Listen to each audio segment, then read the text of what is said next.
and in the area and all around, and somebody I've heard before, and who I can't wait to hear. I know a little bit about her story tonight, but I'm so happy that Bonnie Gardner is joining us and will be with us tonight. So.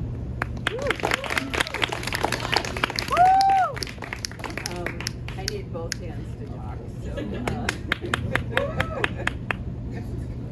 yeah, that looks great. Okay, can you all hear me? Yes. Okay. All right. It's Christmas morning, and I'm 5 years old, or I'm 6, I'm 7. It's the same drill every year. My sisters and I can go into the living room and see what Santa has left for us, usually something Barbie themed, but that pile of presents under the tree, that has to wait until, because my dad is still working at our family store, and we're like, Mom, when can we open presents? How much longer? But I know the answer. It's 1 o'clock when the store closes. We are the only place open for miles and miles, and my dad has to take care of the customers. Our store, Gardner's Liquors, was in this very rural part of southern Maryland. We were open 7 days a week, kind of like a corner store, but we sold a little of everything: gas, groceries, fishing tackle, work boots, but we made most of our money from alcohol. Beer, wine, not the good stuff. I'm talking Mad Dog 2020, and lots of liquor. Now, I do want to acknowledge the elephant in the room. I know alcohol can cause a lot of harm.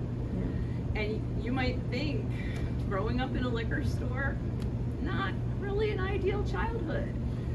But for me, it was just the family business. I started helping out in the store when I was about 9 years old. No, I was not ringing up your keg deposit. I was just doing little things, bagging groceries, dusting the liquor bottles, which were on these shelves behind the counter, arranged from light to dark, from vodka to whiskey. And I got to know who our regulars were. Who came in every day, who came in a couple days a week, who came in on Fridays to cash their paycheck. I learned who bought liquor by the fifth and who bought it by the half pint. And I learned who paid cash and who got everything on the credit that my dad extended. He would just keep track of what people got. And then when they got paid, or the first of the month, they'd come back in and they'd settle up. I got to know people like Arlene, who bought all of her groceries from us because she didn't have a car to get to the next town where the AMP was. Or Steve, who commuted over an hour each way to DC every day and bought all of his gas from us. Or George, who came in probably almost every day to get a half pint of Seagram's gin. He'd pull these crumpled dollar bills from his brown work pants, only he and our other regulars called Seagram's gin Naughty Head, because that's the way it'll make you feel if you drink too much of it, young lady. So I'm helping out, and we get to the holidays, and the store turns into this winter wonderland, like right out of a Rankin Bass special. My dad puts like twinkly lights around all the liquor bottles, and then the distributors bring in the big Christmas displays and the gift boxes, like the bottle of bourbon with the two cut glass tumblers. I loved looking at those gift boxes with all that crystal, which I thought was just the height of sophistication. But on Christmas Day, the only thing I was looking at was the clock, waiting for 1 p.m. so we could close and go open presents. And then when I got to be in high school, it all changed. I fell in love with working in the store during the holidays. I don't know if it was the Christmas spirit. I think it was just watching my dad take care of the customers. We were open late on Christmas Eve, long after every other gas station and store around had closed. And then, of course, we were the only place open on Christmas Day.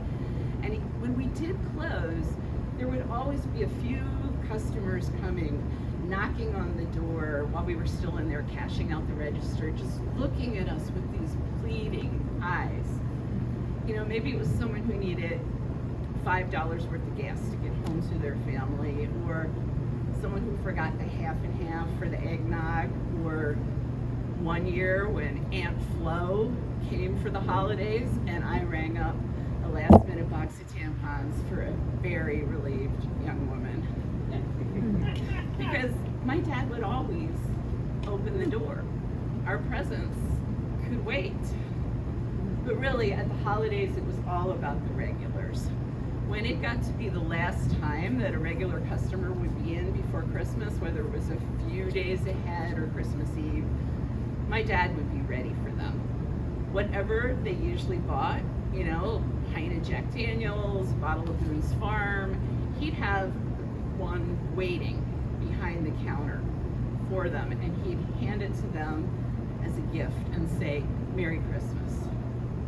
And for the regulars who didn't drink, he would have a fruitcake in a gold decorative tin. And I know some of y'all are rolling your eyes at fruitcake.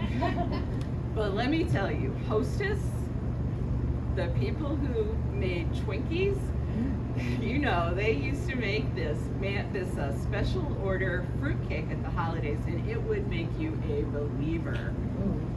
And I'd be standing there bagging purchases, watching people take that bottle or that fruitcake and just break into a big smile, touched that the guy at the liquor store thought of him. Well, by the 1990s, my sisters and I had grown up and moved out, and Southern Maryland changed. Walmart and 7-Eleven came in, and you know what happens to mom and pop businesses.